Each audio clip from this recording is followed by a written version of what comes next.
کائنات میں خلاق عالم، پروردگار عالم، مالک لم یزل، رب ذوالجلال نے مجھے اور آپ کو بہت سی نعمتوں سے نوازا ہے۔ ان نعمتوں میں زبان جس سے میں بول رہا ہوں یہ بھی ایک بڑی نعمت ہے، کان جن سے آپ میری بات کو سماعت فرما رہے ہیں یہ بھی ایک بہت بڑی نعمت ہے، اور آنکھ جس کے ذریعے آپ مجھے دیکھ رہے ہیں، میں آپ کو دیکھ رہا ہوں، یہ بھی ایک بہت بڑی نعمت ہے۔ لیکن میرے محترم، ان تمام نعمتوں کا پتہ تب چلتا ہے جب خلاق عالم، پروردگار عالم کسی سے یہ نعمت چھین لیتے ہیں یا اس کو دیتے نہیں ہیں۔ آنکھوں کی قدر اسے معلوم ہوتی ہے کہ جس کے پاس آنکھیں نہیں ہیں، جس نے جہان دیکھا نہیں ہے، اس کو آنکھوں کی قدر معلوم ہوتی ہے۔ اور اسی طرح زبان کی قدر اس انسان کو ملتی ہے کہ جس انسان کے پاس زبان نہیں، وہ گونگا ہوتا ہے، اس کو اس کی قدر ہوتی ہے۔ اور ہمارے لکھا ہے تعرف الاشیاء باسبابها، کہ تمام کی تمام اشیاء اپنی ضدوں سے پہچانی جاتی ہے، اپنے ضد اور ٹکر کی چیز سے پہچانی جاتی ہے۔ مقصد رسالت مصطفیٰ صلی اللہ علیہ وسلم کو اگر آپ سمجھنا چاہتے ہیں تو سب سے پہلے اس دور اور معاشرے کی طرف جانا پڑے گا جو پاک پیغمبر محمد رسول اللہ صلی اللہ علیہ وسلم کی ولادت سے پہلے کا دور تھا۔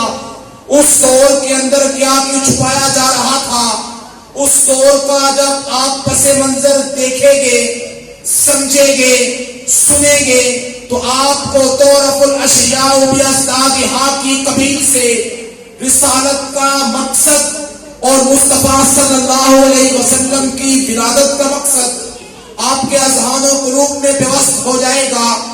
جب تک پیغمبر اسلام محمد کریم صلی اللہ علیہ وسلم اس کائنات میں ہی آئے تھے، اس وقت ہر طرف فساد ہی فساد تھا، دنگا فساد مچ رہا تھا، انسانیت اپنی موت کے قریب پہنچی ہوئی تھی، اور اس وقت اس ایک کو چھوڑ کر ہر ایک کو خدا بنانے کے لیے مخلوق خدا تیار تھی۔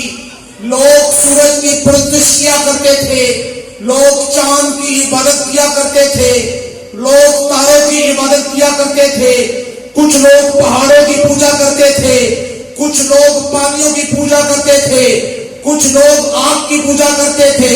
روایات میں آتا ہے کہ لوگ سانپ کی پوجا کرتے تھے کہ اس کے ڈنگ مارنے سے موت ہے، اس کے نہ مارنے سے حیات ہے، موت و حیات کا مالک یہ ہے۔ سانپ کی پوجا کرتے، کبھی بچھو کی پوجا کرتے، کبھی کسی مخلوق کی پوجا کرتے، بلکہ روایات میں اس سے آگے تک آتا ہے کہ مرد اور عورت کی شرمگاہ بنا کے مٹی سے بڑی بڑی اس کی عبادت کیا کرتے تھے، اس کے سامنے سر سجدے میں رکھتے تھے کہ ہماری پیدائش جہاں سے ہے، اگر یہ نہ ہوتے تو ہماری پیدائش نہ ہوتی۔ تو دنیا کے اندر ہر طرف ظلمت ہی ظلمت تھی، انصاف نام کی کوئی چیز نہیں تھی، ایمان نام کی کوئی چیز نہیں تھی، عدالت نام کی کوئی چیز نہیں تھی، دیانت نام کی کوئی چیز نہیں تھی۔ ہر طرف جھوٹ ہی جھوٹ تھا، ہر طرف ظلم ہی ظلم تھا، ہر طرف ظلمتیں ہی ظلمتیں تھی، ہر طرف کفر ہی کفر تھا، ہر طرف انسانیت آپس میں دنگا فساد مچائے ہوئی تھی۔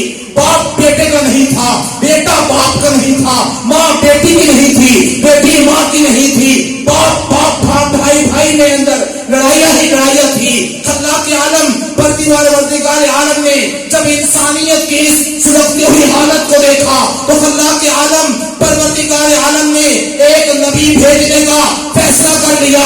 فرمایا لوگوں، تمہارے دکھوں کا مداوا بھیجنا چاہتا ہوں، تمہارے زخموں کا مرہم بھیجنا چاہتا ہوں، تمہاری سلگتی ہوئی حالت کے اوپر اپنا رحم اور اپنا کرم کرنا چاہتا ہوں، لیکن بھیجنا بھی اسے چاہتا ہوں، اس جیسا میں نے کوئی بھیجا نہیں، اس کے بعد کوئی بھیجوں گا نہیں۔ ہاں بنانا بھی اسے چاہتا ہوں، اس جیسے میں نے کوئی بنایا نہیں، اس کے بعد کوئی بناؤں گا نہیں۔ آپ بھیجنے کے لیے اس کسی ماں نے اس جیسا کوئی جگہ نہیں، اس کوئی ماں جنے کی نہیں، اس جیسا نبی بھی کوئی نہیں ہوگا، اس جیسا رسول بھی کوئی نہیں ہوگا، اس جیسا پیغمبر بھی کوئی نہیں ہوگا.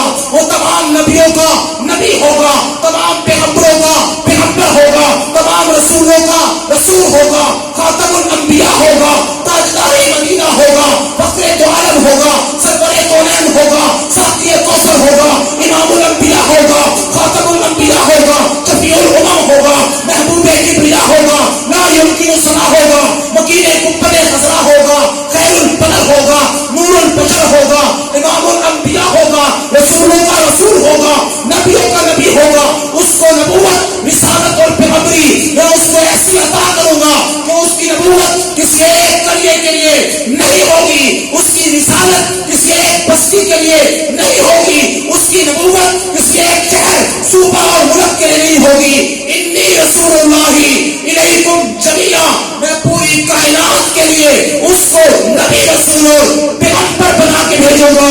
جس طرح کائنات کے ذرے ذرے پر ربوبیت ملک خدا کی ہے، ذرے ذرے پر مصطفی مصطفیٰ کی ہوگی.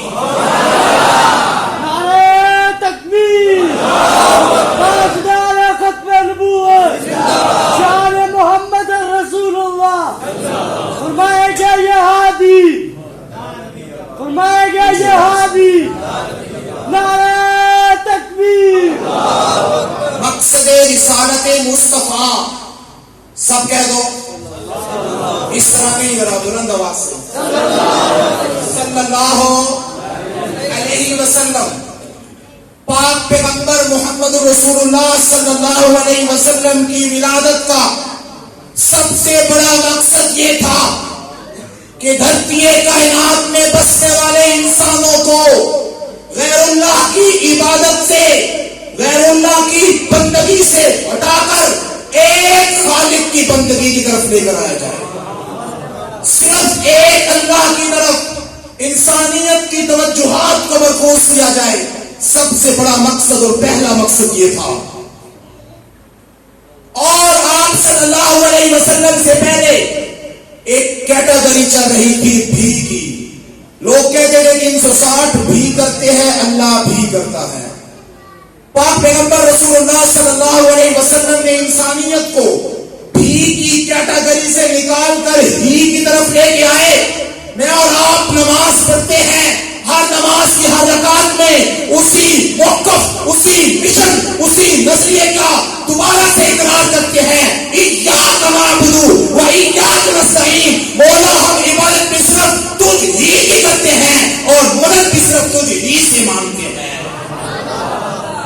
سب سے بڑا مقصد یہ تھا کہ انسانیت کو انسانیت کی غلامی سے نکالا جائے، بندوں کی غلامی سے نکالا جائے، غیر اللہ کے سامنے جھکنے سے ہٹایا جائے، ایک خالق کے سامنے جھکایا جائے. محمد رسول اللہ صلی اللہ علیہ وسلم کا دوسرا مقصد یہ تھا کہ انسانیت کے اندر محبت کو عام کیا جائے. کس کو عام کیا جائے بھائی؟ محبت کو عام کیا جائے. اور آپ صلی اللہ علیہ وسلم نے محبت کو عام کیا، خود محبت کر کے دکھائی، لوگوں نے حضور سے محبت کر کے دکھائی، اور محبت میں آپ صلی اللہ علیہ وسلم نے بھی انتہا کر دی اور جنہوں نے دیکھا انہوں نے بھی انتہا کر دی.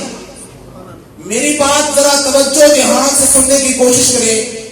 اللہ تبارک و تعالی مجھے سمجھانے کی اور آپ کو سمجھنے کی توفیق عطا فرمائے.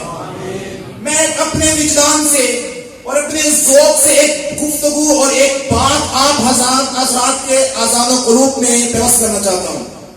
دیکھیے، تاجدار مدینہ، فخر دو عالم، سرور کونین، ساقی کوثر محمد رسول اللہ صلی اللہ علیہ وسلم کو اس جہان فانی سے رحلت فرمائے 1450 سال کا ایک طویل عرصہ گزرنے کو ہے. ایک طویل عرصہ گزرنے کو ہے. اس طویل عرصہ میں بڑے بڑے مفسر آئے، بذریعہ تفسیر کے میرے اور آپ کے نبی کی سیرت کو بیان تو کیا، لیکن احاطہ مکمل حق ادا نہیں کر سکے. اس طویل عرصہ کے اندر بڑے بڑے مقرر آئے، بذریعہ تقریر کے میرے اور آپ کی نبی کی سیرت کو بیان تو کیا ہے لیکن حق ادا نہیں کر سکے. طویل عرصہ میں بڑے بڑے مبلغائے بذریعہ تبلیغ کے میرے اور آپ کے نبی کی سیرت کو بیان تو کیا ہے لیکن حق ادا نہیں کر سکے. اس طویل عرصہ میں بڑے بڑے محدث شیوخ آئے بذریعہ حدیث کے میرے اور آپ کے نبی کی سیرت کو بیان تو کیا ہے لیکن حق ادا نہیں کر سکے. اس طویل عرصہ میں بڑے بڑے شعراء آئے اپنے اشعار سے میرے اور آپ کے نبی کی سیرت کو بیان تو کیا ہے لیکن حق ادا نہیں کر سکے, احاطہ نہیں کر سکے.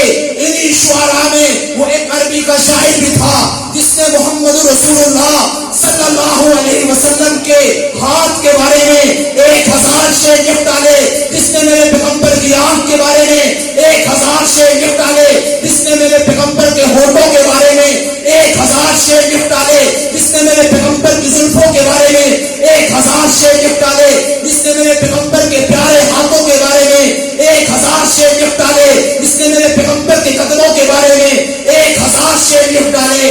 ارے 40,000 اشعار کا مجموعہ لکھنے کے بعد کہتا ہے تھکی ہے فکر رسا مدہ باقی ہے, قلم ہے آبلا پا مدہ باقی ہے, ورق تمام ہوا مدہ باقی ہے, ساری عمر لکھا اب مرنے کے قریب پہنچ چکا ہوں مدہ اب بھی باقی ہے. میں اس سے بھی بڑھ کر کہنا چاہتا ہوں جب خلاق عالم پروردگار عالم نے مالک لم یزل نے رب ذوالجلال نے چاہا اپنے پاک پیغمبر کی سیرت کو, پاک پیغمبر کی عزت کو, پاک پیغمبر کی عظمت کو, پاک پیغمبر کی رفعت کو, پاک پیغمبر کی منقبت کو بیان کروں گا تو خلاق عالم کو بھی 22 سال کا ایک طویل عرصہ لگ گیا ہے.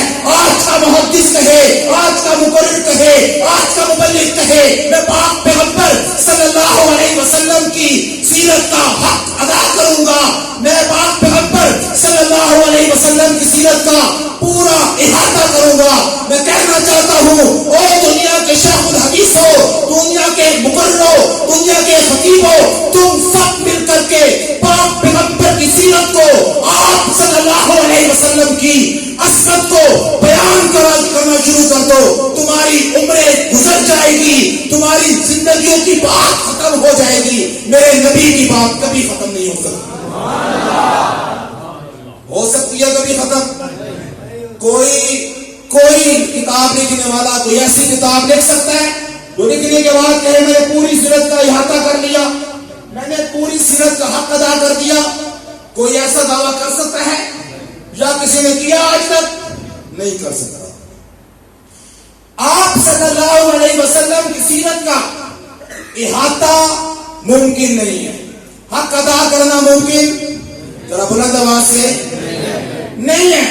اگر کوئی خطیب کہتا ہے, اگر کوئی مبلغ کہتا ہے, اگر کوئی مقرر کہتا ہے, اگر کوئی ادیب دعائی شاعر مقرر مبلغ مفکر محدث شیخ الحدیث شیخ التفسیر علامہ ڈاکٹر انجینئر پروفیسر کوئی کس نہ کس کوئی پڑھا لکھا ان پڑھ کہتا ہے کہ میں نبی کی سیرت کا حق ادا کروں گا تو دنیا میں اس سے بڑا کوئی جھوٹا کوئی نہیں ہے.